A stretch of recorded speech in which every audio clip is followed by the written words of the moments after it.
चक close 1988 में पैराडाइज्ड होने के बाद में पेंटिंग बनाई। ये कहते हैं कि मैं किसी भी पेंटिंग को जब देखता था तो मैं डरता था कि यार इतनी बड़ी पेंटिंग मैं कैसे बना पाऊंगा, लेकिन वो क्या करते हैं, वो पूरी पेंटिंग को टुकड़ों में बांट लेते और एक टाइम पे केवल एक ही टुकड़े को पेंट कर रहे होते और इन्हीं छोटे छोटे यूनिट को पेंट करते करते ऑन गोइंग प्रोसेस में आखिर में कब पूरी पेंटिंग बन जाती इनको पता ही नहीं लगता। एक इनकी आप पेंटिंग देखो, ये जूम कर रहे हो तो ऐसा लग रहा है कि बहुत सारे हॉट डॉग्स बने हुए हैं, लेकिन अगर आप जूम आउट करोगे तो ये एक पोर्ट्रेट है। इसी सीक्रेट से स्टेफन ड्यूनियर कहते हैं कि दुनिया में कई लोग वर्ल्ड क्लास आर्टिस्ट बने हैं। इस वीडियो में आप हैरान हो जाओगे जान करके कि स्टेफन ड्यूनियर ने क्या क्या कर दिया इसी टेक्निक का इस्तेमाल करके। स्टेफन ड्यूनियर वो इंसान है जो 5 मिनट से भी ज्यादा किसी भी काम पर ध्यान लगा नहीं पाते थे। उन्होंने इस टेक्निक का इस्तेमाल करके बहुत कुछ उखाड़ दिया। तो अब सवाल आता है कि स्टेफन ड्यूनियर कैसे अपने एम्बिशियस ड्रीम्स को, मतलब बहुत बड़ा सपना है, उसको कैसे पूरा कर पाते थे इसी टेक्निक का इस्तेमाल करके। कोई स्पेशल गिफ्टेड टैलेंटेड नहीं, कोई मैजिकल स्किल्स नहीं। ये समझाता है कि हमें जो भी मिलता है, हम जो भी बनते हैं, वो मिलियंस ऑफ डिसीजंस, छोटे छोटे हम डिसीजंस जो लेते हैं उसका रिजल्ट होते हैं। कंपाउंडिंग नेचर की वजह से कई लाखों स्मॉल डिसीजंस मिलकर के एक बड़ा रिजल्ट बनता है एक टाइम के बाद। जिस तरह से छोटे छोटे बॉक्सेस से पूरी स्केच बनती है, वैसे ही छोटे छोटे डिसीजन से पूरी एक लाइफ बनती है। जैसे एक स्टोरी सुनो टेनिस प्लेयर नोवाक जोकोविक की। 2004 में प्रोफेशनल टेनिस प्लेयर बने, तब वर्ल्ड में 680वीं रैंक थी। 3 साल के बाद में वो वर्ल्ड के 3rd पे आ गए। पहले 2004-5 में जहां वो $2.5 लाख कमाते थे साल का, वही 2006 से 10 तक साल का $50 लाख कमाने लग गए। जो कि पॉसिबल हुआ कैसे? ज्यादा से ज्यादा मैचेस खेलकर। और उसके बाद में 2016 तक वर्ल्ड के नंबर 1 टेनिस प्लेयर बने और कमाई होगी $14 मिलियन साल की, और 90% से भी ज्यादा मैचेस ये डोमिनेट करने लग गए। इनके जीतने की साइंस है, नोवाक जोकोविक ने कुछ भी कंट्रोल नहीं करा, क्योंकि रिजल्ट्स कंट्रोल हम नहीं कर सकते, पर छोटे छोटे बॉक्सेस वाले डिसीजंस की अब मैं कैसे खेल सकता हूँ उसको कंट्रोल करा, जो कि जीतने की प्रोबेबिलिटी बढ़ा रहे थे। एक वक्त पर एक बॉक्स पर ध्यान देते थे, एक टेक्निक को सीखने में ध्यान देते थे, और ऐसे ही स्केच की तरह वो एक बहुत अच्छे टेनिस प्लेयर बन गए। इनके आप विनिंग पॉइंट्स देखो, पहले 2004-5 में ये 49% विनिंग पॉइंट सक्सेस रेट की वजह से उनकी रैंक थी वर्ल्ड में 100+। उसके बाद में 2006-10 तक इनकी विनिंग पॉइंट्स केवल 3% इन्होंने बढ़ाए, मतलब 3% ज्यादा जीत रहे थे ये पॉइंट्स, जिसके बाद में वो वर्ल्ड के सीधे 3रे नंबर पर आ गए। और 2011 के बाद में 3 और विनिंग पॉइंट्स कि क्या बदलू कि अब मैं अच्छे से और खेल सकता हूँ, एक और छोटा बदलाव मैं क्या लाऊं कि मैं और अच्छा खेलने लगूं, वो बदलकर 3% बढ़ाकर 52 से 55 सक्सेस रेट पर आने के बाद में ये वर्ल्ड के नंबर 1 टेनिस प्लेयर बन गए। और यही कंपाउंडिंग का जादू स्टेफन ड्यूनियर ने अपनी लाइफ में भी यूज करी है। स्टेफन ड्यूनियर वही इंसान है जो फोकस नहीं कर पाते हैं, जिनको दुनिया कहती है कि यार फोकस करो, पढ़ाई पे ध्यान दो, लेकिन जितनी पूरी दुनिया इनसे चाहती है कि ये पढ़ाई पे ध्यान दे, इससे ज्यादा ये खुद चाहते हैं कि ये पढ़ाई पे ध्यान दे। ये C- स्टूडेंट्स थे, पर इन्होंने एक टाइम के बाद सोचा कि यार इसको बदलना होगा।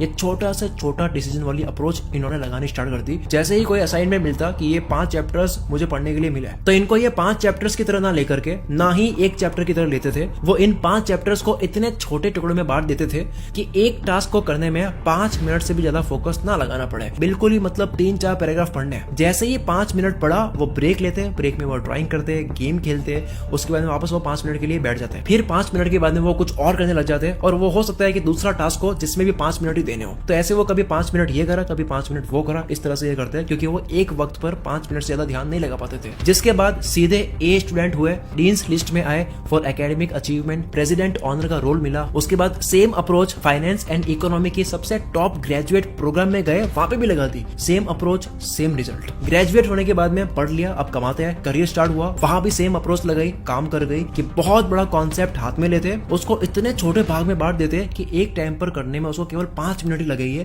और 5-5 मिनट के डिसीजन से वो कंपाउंड होते हुए उनको रिजल्ट मिलता। सबसे पहले क्रेडिट स्विस के लिए as an exotic derivatives trader की तरह करियर स्टार्ट करा, फिर बैंक ऑफ अमेरिका के लिए करेंसी ऑप्शन ट्रेडिंग के लिए ग्लोबल हेड बने, AIG इंटरनेशनल के लिए एमर्जिंग मार्केट्स के लिए ग्लोबल हेड बने, 12 साल तक ग्लोबल हेज फंड मैनेजर रहे और अच्छा रिटर्न दिया, और 2 award winning hedge fund manager के फाउंडर और CIO बने। इस टेक्निक का इस्तेमाल करके पढ़ाई हो या करियर हो, हर जगह फोड़ा, क्या करके एक वक्त में उस आसान से बॉक्स को बनाने में काम करना बिना पूरी बड़ी स्केच के बारे में सोचे, और यही छोटे छोटे बॉक्स कंपाउंड होकर एक बड़ा रिजल्ट क्रिएट करते हैं। फिर इन्होंने देखा कि इसको तो पर्सनल लाइफ में भी अप्लाई कर सकते हैं। ये रोज अपने घर से ऑफिस जाते तो इनको 45 मिनट लगते थे, और वापस घर आने तक इनको 1.5 घंटे रास्ते में लग रहे थे, यानी कि हफ्ते के होते हैं 7.5 घंटे, पूरे महीने के 30 घंटे और पूरे साल के 360 घंटे इनके रास्ते में लग रहे थे, जिस रास्ते में ये आईपॉड में म्यूजिक सुनते थे। फिर इन्होंने छोटा सा बदलाव करा, पिम्सलेट जर्मन लैंग्वेज प्रोग्राम की 33 CD खरीद ली, और गाने की बजाय इन्होंने सोचा कि यार मैं ये सुनूंगा। अब क्योंकि ये बताते हैं कि ये भी नॉर्मल इंसान है, इतना डिसिप्लिन नहीं रख पाते, तो लैंग्वेज की सीढ़ी हटा करके ये म्यूजिक लगा देंगे फिर से,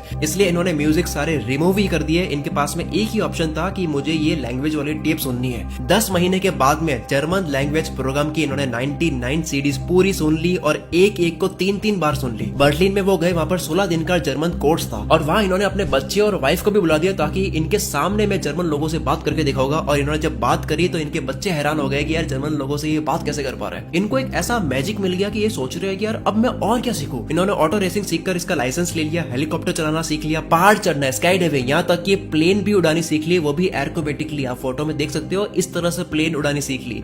इनका जब वेट बढ़ने लगा तो बजाय कि जिम फीस दे बाद में ये प्रॉमिस करे कि मैं ऐसा फूड नहीं खाऊंगा, मैं एक्सरसाइज करूंगा, जो कि वो तोड़ देंगे प्रॉमिस, इसके बजाय इन्होंने क्या करा, एक छोटा सा बदलाव करा। ये डेली वॉक के लिए जाएंगे और ये 7 साल से रोज 1 घंटा आधा घंटा वॉक करने के लिए जाते हैं, जिसकी बाद में ये हुआ कि इनका आउटडोर का पैशन जागा। जिसके बाद न्यू ईयर रेजोल्यूशन में इन्होंने ये गोल नहीं बनाया कि मेरे को 25 पाउंड कम करना है, बल्कि रेजोल्यूशन इन्होंने ये बनाया कि मुझे 33 ट्रेल्स पर हाइकिंग के लिए जाना है, जबकि जीवन में एक भी बार नहीं गया। लेवल देख रहे हो? तो बात 33 ट्रेल्स की नहीं, बात एक की भी नहीं है, बात है उस छोटे से डिसीजन को लेने की। बात है आप डेस्क पर बैठे हो तो थोड़े और मिनट्स काम करने की। बात है सोफे पर आप बैठे हो, फोन चला रहे हो तो उसको छोड़ करके उठ करके शूज पहनने की, क्लोथ पहनने की, एक छोटा डिसीजन लेने की, जो कि एक डिसीजन है। शूज और क्लोथ पहनने के बाद में दूसरा डिसीजन डोर तक जाने की, उसके बाद में तीसरा डिसीजन व्हीकल तक जाने की। इसी तरह से उस छोटे से छोटे गोल को एक टाइम पर कंप्लीट करने की। जब बात आती है 33 ट्रेल्स चढ़ने की तो सबके माइंड में आता है इतना बड़ा माउंटेन है, उसके टॉप पर जाना है,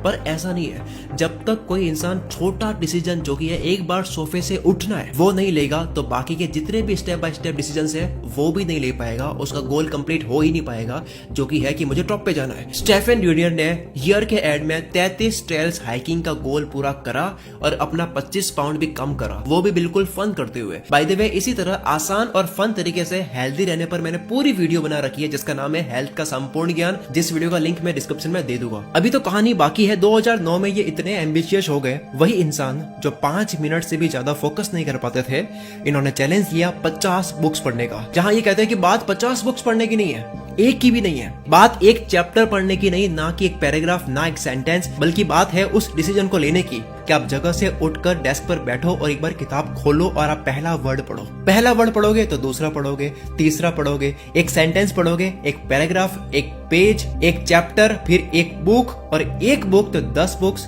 50 बुक। 2012 में ये और एम्बिशियस हो गए। इन्होंने 24 चीजें करने का न्यू ईयर रेजोल्यूशन लिया, जिसमें से 12 चीजें थी चैरिटी करने की, जिसमें से 9 ही वो कर पाए। बाकी के 3 क्यों नहीं कर पाए? ब्लड इसलिए नहीं कर पाए क्योंकि वो यूके से थे, स्पर्म इसलिए नहीं कर पाए क्योंकि उनकी एज हो चुकी थी, बाल इसलिए नहीं कर पाए क्योंकि किसी को ग्रे हेयर्स नहीं चाहिए थे, और बाकी के 12 रेजोल्यूशंस थे स्किल सीखने की, जैसे कि यूनिसाइक्लिंग, पार्कोर, स्लैक लाइनिंग, ये देख लो 12 स्किल्स। इन्होंने ये सारी चीजें सीखने का रेजोल्यूशंस लिया और कंप्लीट भी कर लिया एक ही साल में। इतना कुछ सीख लिया कि इनकी वाइफ इनसे कहने लग गई कि तुम एक काम करो, तुम नीटिंग करनी सीख लो, जो दादी माँ बुनते हुए स्वेटर बनाती है। अब इनको कोई इंटरेस्ट नहीं था नीटिंग में, पर जब ये 40 फुट बड़े पेड़ को देखकर सोचते हैं कि इसको मैं नीटिंग करते हुए यॉन से कवर करके डिजाइन से भर लेता हूँ, जिसके बारे में गूगल करा तो इनको पता लगा इसको यॉन बॉम्बिंग कहते हैं। ये देखो स्क्रीन पर पब्लिक स्ट्रक्चर को नीटिंग करके यॉन से कवर करके सजा देना। इन्होंने फट से देखा अगला इंटरनेशनल यॉन डे कब है, इन्होंने देखा 82 डेज के बाद ही है, तो ये चल लिए 82 डेज तक ये कहीं भी होते हैं नीटिंग करते हैं, हॉस्पिटल में है, मीटिंग में है, ट्रेवल कर रहे हैं, नीटिंग कर रहे हैं। और वाकई में उस पेड़ पर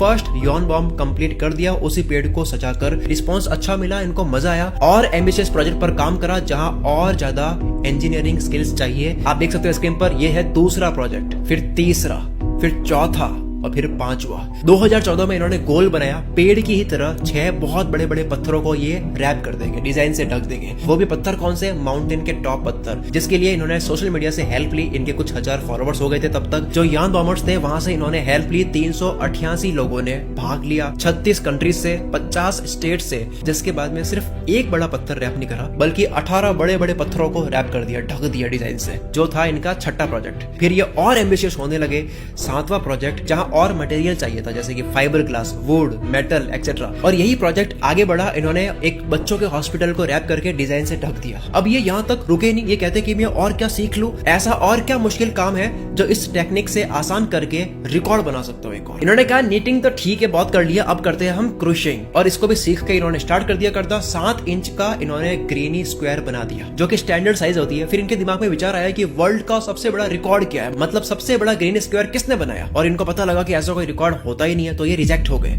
क्योंकि ये कोई कैटेगरी है ही नहीं। तो इन्होंने अपील करा, फिर से ये रिजेक्ट हो गए। फिर से अपील करा तो मान गए कि यार ठीक है, आप 10 बाय 10 मीटर बड़ा ग्रेनी स्क्वायर बना लो, तो हम न्यू कैटेगरी ऐड करके आपके नाम पर वर्ल्ड रिकॉर्ड लिख देंगे। जिसके बाद में 2 साल 7 महीने 17 दिन तक हर थोड़े देर में ये टाका लगाते लगाते स्टिच करते करते 5 लाख स्टिच का 1311 स्क्वायर फीट बड़ा 60 पाउंड वजनी 30 माइल्स का यान बना दिया और एक वर्ल्ड रिकॉर्ड बना दिया। दुनिया का सबसे बड़ा हाथ से क्रोशिए किया गया ग्रेनी स्क्वायर। जिसके बाद काफी मैगजीन में ये फीचर्ड हुए, न्यूज वीक, आर्ट न्यूज, जैसे आर्टिस्ट की बाइबल कहा जाता है। ये पूरा आपने जो सुना, इसके ऊपर ये कहते हैं कि मैं आज भी वही C- स्टूडेंट हूँ। आज भी मैं किसी भी काम पर 5 मिनट 10 मिनट से ज्यादा फोकस नहीं कर पाता। कोई स्पेशल टैलेंट नहीं है, कोई स्किल्स नहीं है, बस ये बहुत बड़ा एम्बिशियस प्रोजेक्ट पकड़ते हैं और उसको हद से भी ज्यादा छोटे छोटे पार्ट्स में तोड़ देते हैं। इतने छोटे पार्ट में कि एक पार्ट को करने में उनको केवल 5 मिनट ही लगेंगे। आपको पता है हम सबकी प्रॉब्लम क्या है, क्यों एम्बिशियस गोल पूरा नहीं कर पाते?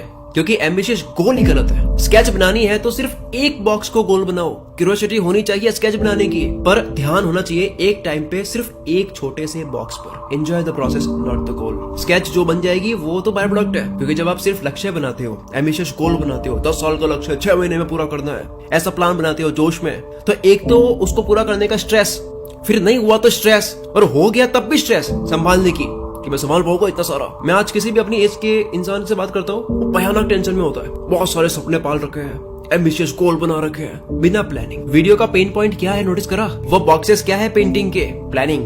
बैठकर एक बार सारे टास्क को तोड़ना, अलग अलग बॉक्स में बांटना जरूरी है। हम पूरे साल को देखते कितना बड़ा लगता है, लेकिन आप देखो कि 365 बॉक्सेस है, और इन सारे 365 बॉक्सेस में एक एक बॉक्स में 6 और बॉक्सेस है, एक एक घंटे के, अगर 6 घंटे काम करते हो। और उन सारे 365 के एक एक बॉक्स के अंदर जो 6 बॉक्सेस है एक एक घंटे के, उस एक घंटे पे एक टास्क पे ध्यान दो। अगर आप आज ही इम्पॉसिबल गोल को, जो बहुत बड़ा गोल बना रखा है, उसको आप सैकड़ों डिसीजंस में नहीं बांटते हो, छोटे छोटे पार्ट्स में, तो आप अनलकी रहोगे। एक रिसर्च सुन के आपकी होश उड़ जाएगी, अभी देखना। यूके रिसर्चर रिचर्ड वाइजमैन ने कुछ अनलकी लोगों को, जो अपने आप को अनलकी मानते हैं, और कुछ लकी लोगों को, जो अपने आप को मानते हैं कि मैं लकी हूँ, उनको इकट्ठा करा। उनको कुछ टास्क दिए गए। इन दोनों टाइप के लोगों को न्यूज़पेपर दिए गए, और इनको क्या करना है, इनको पता लगाना कितने फोटोग्राफ्स है इसके अंदर। अनलकी लोगों को 2 मिनट लगे ढूंढने में कि इसमें कितने फोटोग्राफ्स हैं, लेकिन लकी लोगों को, जो अपने आप को लकी मानते हैं, उनको कुछ सेकंड्स लगे। सुनना कैसे? आपकी जिंदगी बदल जाएगी, अभी दिमाग खुल जाएगा। मेरा खुद का दिमाग खुला था पहली बार ये रिसर्च जान के। न्यूज़पेपर के दूसरे ही पेज पर बड़ा सा लिखा था, स्टॉप काउंटिंग, काउंट करना बंद कर दो। There are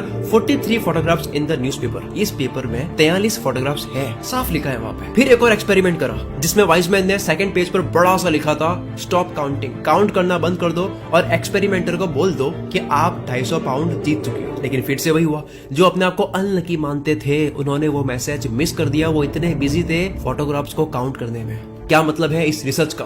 and so it is with luck. Unlucky people miss chance opportunities because they are too focused on looking for something else. अपने आप को अनलकी मानने वाले लोग अपॉर्चुनिटीज खोते हैं, क्योंकि वो सिर्फ फोकस करते हैं एम्बिशियस गोल पर। उस शिखर पर इतनी नजर है कि नीचे समझ ही नहीं आ रहा, सांप है, खड्डा है, पास में हेल्पिंग टूल्स है, वो मैं यूज कर सकता हूँ, सिचुएशन दिख ही नहीं रही है, ऊपर ही देख रहे हैं। स्टेफन जूनियर 33 ट्रायल्स चढ़ पाए, क्योंकि 33 ट्रायल के शिखर पर फोकस नहीं करा था। उन्होंने उस छोटे टास्क पर फोकस करा था कि अभी मुझे जगह से उठना है, पहला टास्क, अभी मुझे शूज पहनने हैं, क्लोथ्स पहनने हैं, अभी मुझे अपनी गाड़ी तक जाना है। वो छोटे छोटे स्टेप्स पे फोकस कर रहे थे। ऐसे करते हुए उन्होंने सिर्फ एक टाइम पर एक ही टास्क पे ध्यान दिया, बाकी जो अगला टास्क है वो उसकी बारी आएगा तब ध्यान देंगे, सोच नहीं रहे उसके बारे में। अनलकी लोग रोते रहते हैं, लालची होते हैं, मतलब ही होते हैं, ये चाहिए, उसके लिए क्या करना है उसमें ध्यान ही नहीं है। ये पार्टी में भी जाते हैं तो वहाँ पे भी एक मकसद लेके जाते हैं, उसका भी एक मतलब होता है बहुत बड़ा सा। इसलिए अच्छे दोस्त बनना, अच्छा नेटवर्क कनेक्शन बनना इनसे मिस हो जाता है, क्योंकि इनका ध्यान ही कहीं और है, बात पे ध्यान ही नहीं है, लोग रिलेट ही नहीं करेंगे इनसे।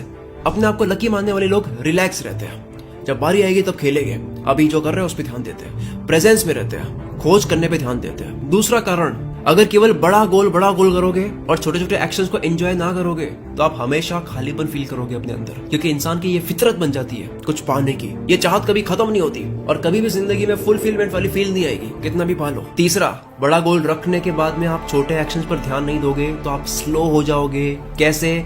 यहाँ तक कि कई लोग ये मानते हैं कि अगर वो बड़ा गोल के बारे में सोचे भी ना, सिर्फ छोटे एक्शंस पर ध्यान दे बिना ये पता करे कि इससे क्या होगा, तब वो उनसे फास्ट होते हैं जो केवल गोल पे ध्यान देते हैं। जेम्स क्लियर एक राइटर है, इन्होंने एक साल में कितने आर्टिकल्स लिखे उनके वर्ड्स की टोटल करी तो इनको मिला कि इन्होंने एक साल में जो आर्टिकल लिखते हैं ये उसकी टोटल हुई 1,15,000 वर्ड्स, जो कि कितने होते हैं 50-60,000 वर्ड्स की किताब होती है। 2 किताबें लिख दी इन्होंने। ये खुद शॉक्ड हो गए कि ये कैसे हो गया, मैं तो केवल मंडे और थर्सडे को आर्टिकल लिखता हूँ, उसकी टोटल इतनी हो गई। ये कहते हैं बड़ा गोल जो होता है ना वो बर्डन बन जाता है। अगर वैसे वो 2 बुक लिखने के बारे में सोचते हैं तो कभी कर ही नहीं पाते, स्ट्रेस में आ जाते हैं। तो समझ रहे हो कैसे खुशी और चैन छिन लेता है आपका बड़ा गोल अगर छोटे एक्शंस पर प्लानिंग तरीके से ना बैठो। यहाँ तक कि ये भी साबित हो गया कि कई लोग जिनका कोई गोल ही नहीं होता है, सिर्फ एक्शन को एंजॉय कर रहे हैं, वो ज्यादा फोड़ रहे हैं, ये भी बड़ा करते हैं। साइंटिस्ट यही तो करते हैं। साइंटिस्ट क्या करते हैं? प्रोसेस को एंजॉय कर रहे हैं। म्यूजिशियन क्या करता है? प्रोसेस को एंजॉय कर रहा है। बड़ा गोल बना दिया। आप कहना क्या चाहते हो पता है? आप कहना चाहते हो कि मैं कंट्रोल करना चाहता हूँ। अगर आपको लगता है, दिल से लगता है ना अगर आपको कि मैंने 2-3% भी अगर आपका दिल जीता है